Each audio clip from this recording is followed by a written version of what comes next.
अज्ञात महिलेकडून देवेंद्र फडणवीसांच्या मंत्रालयातील कार्यालयाबाहेर तोडफोड, तर तोडफोडीचं कारण किंवा कुणी पाठवलं असेल तर ते समजून घेऊ, उपमुख्यमंत्री देवेंद्र फडणवीसांची प्रतिक्रिया।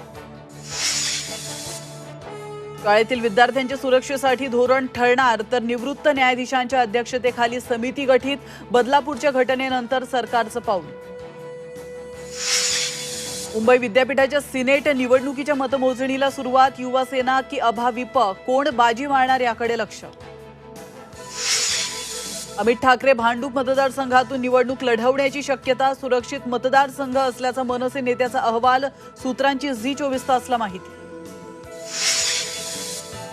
कुणी कुणालाही संपवू शकत नाही, मी आधुनिक अभिमन्यू, तर चक्रव्यूहात शिरणं आणि बाहेर पडणं माहीत, उद्धव ठाकरेंच्या टीकेला फडणवीसांचं उत्तर। पुण्यात मवियाकडून भुयारी मेट्रोच्या उद्घाटनाचा प्रयत्न, मेट्रो अधिकाऱ्यांच्या आश्वासनानंतर आंदोलकांची माघार, 29 तारखेला मेट्रो सुरू न केल्यास तीव्र आंदोलनाचा इशारा।